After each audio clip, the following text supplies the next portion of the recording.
Hello दोस्तों, my name is Santosh Kumar. मित्रों, आज उत्तर प्रदेश पुलिस कांस्टेबल का जो है रिजल्ट डिक्लेयर हुआ है। तो सोचा कि उस पर कुछ पॉइंट शेयर किया जाए।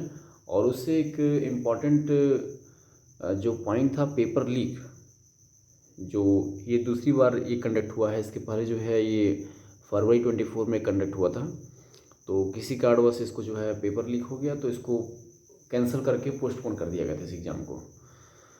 तो सोचा कुछ पेपर लीक और कुछ उत्तर प्रदेश कांस्टेबल से जो पॉइंट्स थे उसमें अपने थॉट्स और अपने व्यू रखने के लिए।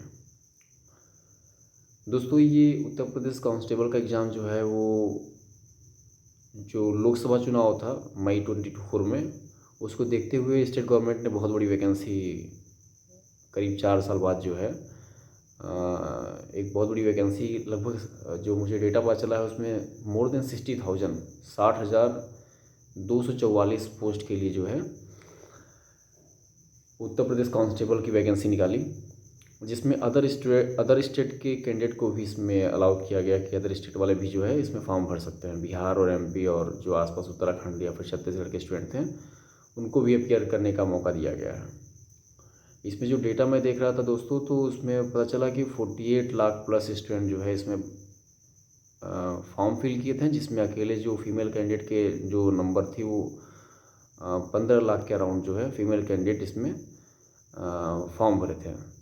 और जो डेटा मुझे पता चला है उसमें पता चला है कि 34 लाख स्टूडेंट अपियर हुए थे एग्ज़ाम में।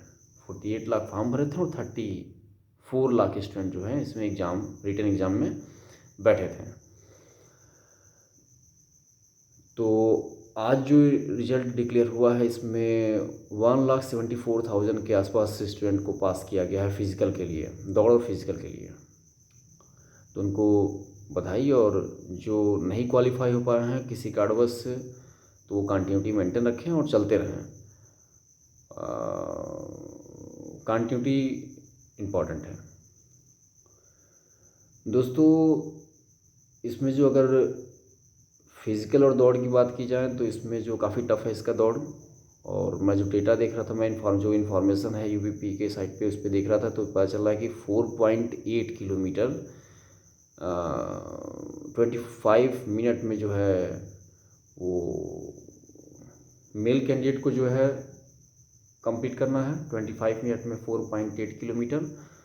और फीमेल कैंडिडेट को जो है वो 15 मिनट में जो है 2.4 किलोमीटर, यानी 2.5 किलोमीटर जो है 15 मिनट में, और लगभग 5 किलोमीटर जो है मेल कैंडिडेट को 25 मिनट में इनको कंप्लीट करना है, तभी वो रन के लिए पास माने जाएंगे। उसके बाद फिजिकल टेस्ट होगा, ये सब है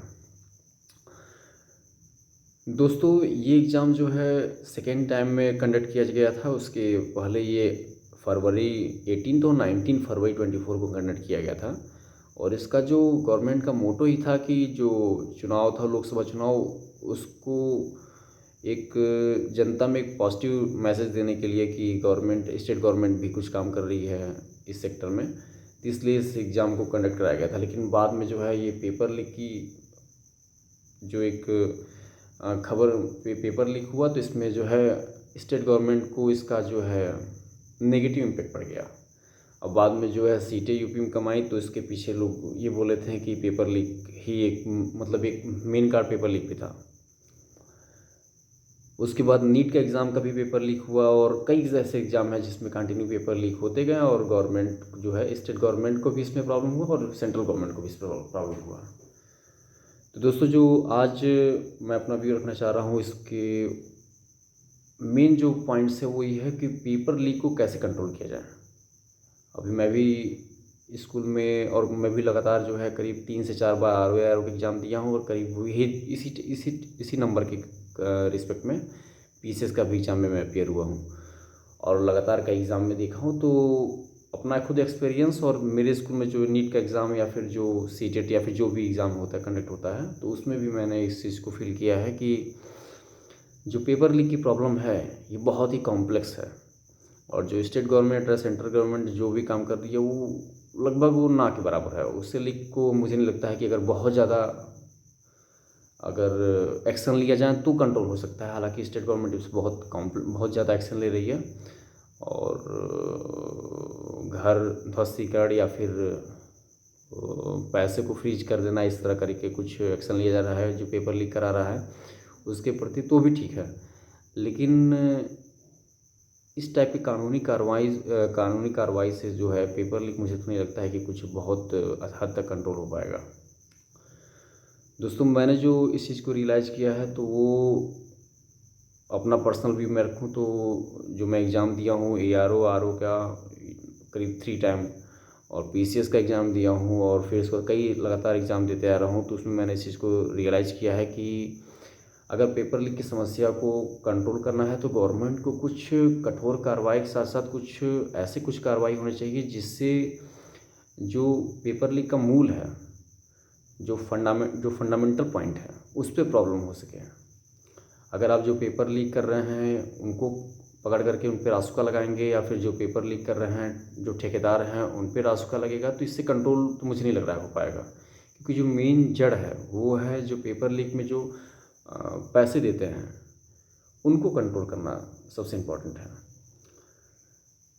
तो मेरा जो पर्सनल एक्सपीरियंस है और पर्सनल जो व्यू है ये है कि अगर जो पेपर लीक की समस्या को अगर सेंट्रल गवर्नमेंट और स्टेट गवर्नमेंट कंट्रोल ही करना चाहती है तो पेपर लीक को कंट्रोल करना इसलिए भी इम्पोर्टेंट है क्योंकि इसमें जो काबिल स्टूडेंट हैं वो नहीं आ पा रहे हैं। अभी हाल ही में जो है मैं खुद इस चीज़ को पेपर में देख रहा था, तो बिहार में कुछ रिजल्ट आया तो उसमें भी जो है कट ऑफ काफ़ी हाई चला गया है। और पेपर लीक या फिर जो भी इस कई एग्ज़ाम में जो है कट ऑफ ज़्यादा चला जा रहा है। जैसे नीट में अगर देखिए तो नीट में जो है कट ऑफ जो है 7, पहले जो ये कट ऑफ जाता था 650 पे MBBS में एडमिशन होता था, लेकिन अभी जो करंट में जो कट ऑफ जा रहा है MBBS के लिए वो 680 आउट ऑफ 720, यानी कि 680 प्लस होगा तब आपको जो है गवर्नमेंट मेडिकल कॉलेज में एडमिशन मिलेगा। तो ये धीरे धीरे कॉम्प्लेक्सिटी बढ़ती जा रही है, और अगर इसको कंट्रोल नहीं किया गया तो आने वाले समय में जो है 720 में से 710 कट ऑफ जाएगा।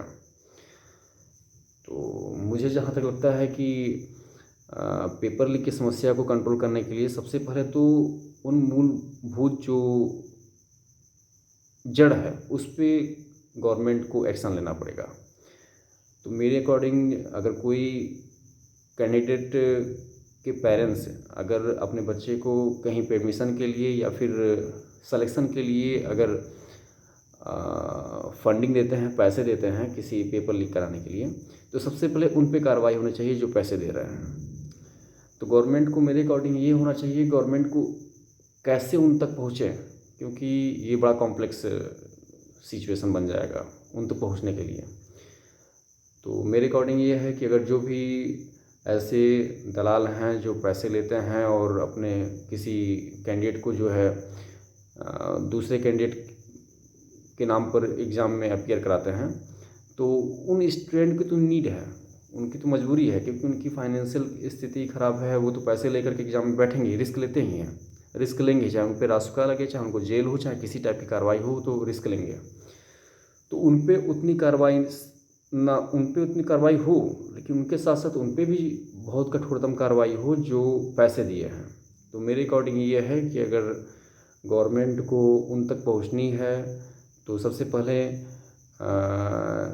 जो पैसे लेकर के एग्ज़ाम में अपीयर हो रहे हैं तो उनको अरेस्ट करे, और अरेस्ट करने के बाद जो है उन व्यक्ति तक पहुंचने के लिए जो आइडेंटिटी कार्ड है उसको वेरीफाई करें, एग्ज़ाम सेंटर पे उनको चेक करें कि जो कैंडिडेट के नाम पे वो एग्ज़ाम देने आए हैं वो स्टूडेंट उस टाइम ड्यूरेशन में अगर वहाँ पहुँचता है एग्ज़ाम सेंटर पे तब तो वो स्टूडेंट कार्रवाई मुक्त हो। अदरवाइज वो स्टूडेंट उस टाइम ड्यूरेशन में अगर एग्ज़ाम सेंटर पे नहीं पहुँचता है तो उन पेपर लीक करने वालों के साथ साथ जो स्टूडेंट पैसा दिया है उसको आइडेंटिफाई करके उस पर भी कठोरतम कार्रवाई करे गवर्नमेंट। तो दोस्तों, मेरा जो एक पर्सनल व्यू है और एक पर्सनल एक्सपीरियंस है वो ये कहता है कि अगर ऐसी कुछ कठोरतम कार्रवाई स्टेट गवर्नमेंट और सेंट्रल गवर्नमेंट करे अपने नेताओं के और अपने जो अधिकारियों के जो कैंडिडेट हैं उनको अनदेखा करते हुए तो बहुत हद तक आने वाले समय में जो है पेपर लीक की समस्या को कंट्रोल किया जा सकता है। और अगर पैसे ही लोग देने से बचेंगे तो मुझे नहीं लगता है कि पेपर लीक की समस्या होगी। दोस्तों, आज यूपीपी का रिजल्ट आया है तो मैं सोचा कि इस पर कुछ अपना पॉइंट रखूं और इसको शेयर करें, इसको अपने जो है वीडियो पे शेयर करूं। नेक्स्ट वीडियो में मित्रों देखते हैं कुछ जो भी इम्पोर्टेंट पॉइंट्स हैं, अभी तो वाराणसी में ही हूँ, और जो भी इम्पोर्टेंट पॉइंट हैं उसको अपने वीडियो के माध्यम से शेयर करने की कोशिश करेंगे। और कुछ स्टूडेंट बोल रहे थे कि सब्जेक्ट से रिलेटेड कुछ अपने जैसे मैं मैथ का हूँ तो मैथ से रिलेटेड कुछ पॉइंट शेयर करने के लिए, तो दोस्तों उसके लिए अभी जो है मुझे एक प्लेटफॉर्म अभी उतना ही है। लेकिन हाँ, अगर ऐसा कुछ लगता है तो आने वाले समय में जो है मैथ से जो भी क्लास से रिलेटेड या फिर जो भी एग्ज़ाम से रिलेटेड अगर कुछ क्वेश्चन होंगे तो यूट्यूब के माध्यम से शेयर करने की कोशिश करेंगे। तब तक के लिए मिलते हैं नेक्स्ट वीडियो में। Thank you for watching. Thank you.